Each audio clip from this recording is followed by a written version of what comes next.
8 months after the deadly January 6th insurrection, some U.S. Capitol Police officers who worked to defend the building are still trying to heal from the trauma of that day.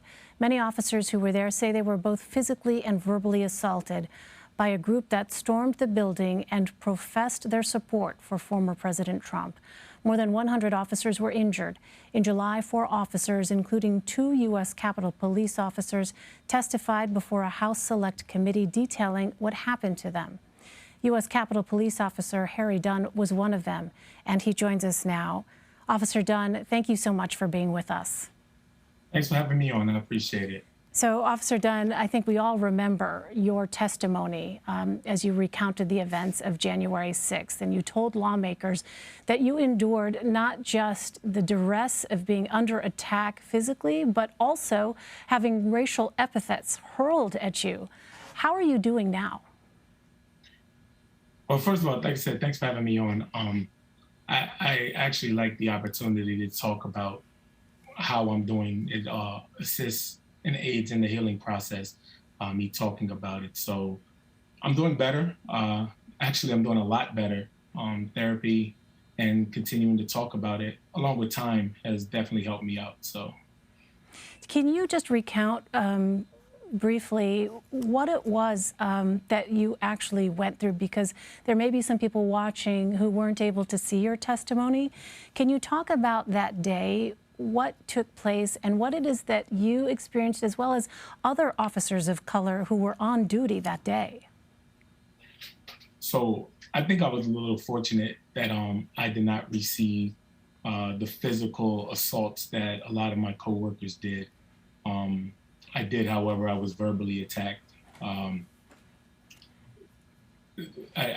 experienced racism, and after sharing my story, several other coworkers of mine, Black officers, they shared with me their stories of racism that day and some of the nasty, vile things that were hurled at them just because of the color of their skin.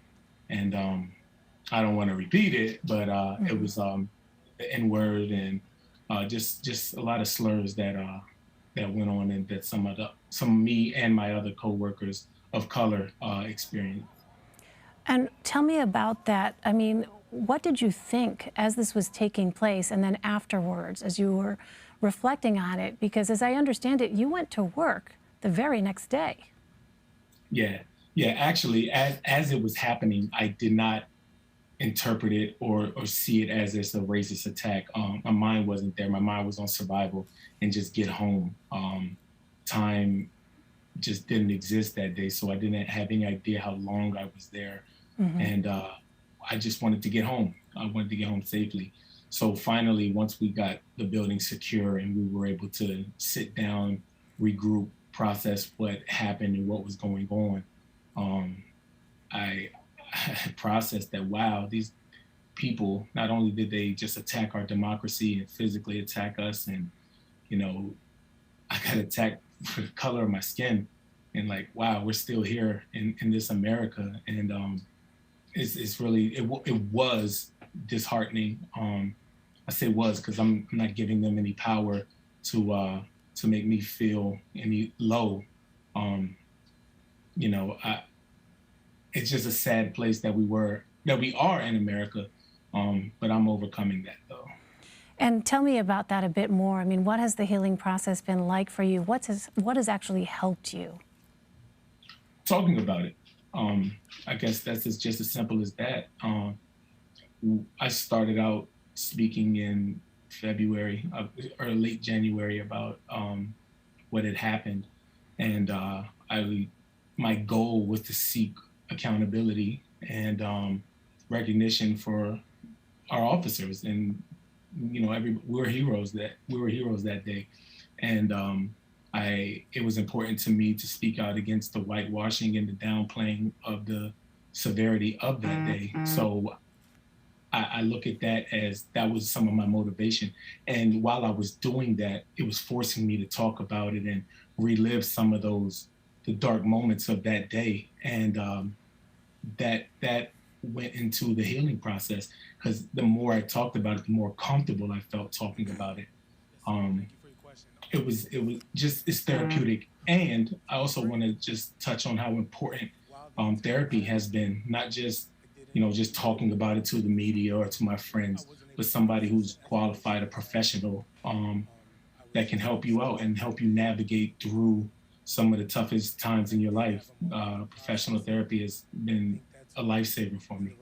Yeah, it's something that we've talked about quite a bit here on CBSN, the importance of acknowledging and understanding mental health issues where a professional can actually help people through that. I also want to ask you, Officer Dunn, you were on duty for the rally at the Capitol in support of people who have been arrested and charged in connection with the deadly January 6th insurrection. What was that like for you? So I'm not going to go too much into it, but I will say that the days leading up to it, there were little flashbacks of January 6th.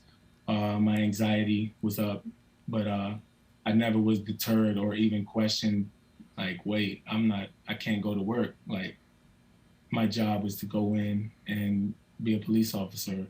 And even though, you had some anxiety about it, or, I still felt comfortable going in and doing my tour of duty that day. So, what is it, Officer Dunn, that you want people to know and understand after what you went through on January 6th? Several things. I guess the main thing is what you saw on tape is what happened. It was as bad as it looked, and even worse in some cases. I also want to stress the fact that mental health needs to be addressed, get help. It's very important to, there were suicides that occurred from officers who were there on January 6th. And they left behind family members and, children in some cases. And it's a very sombering situation. And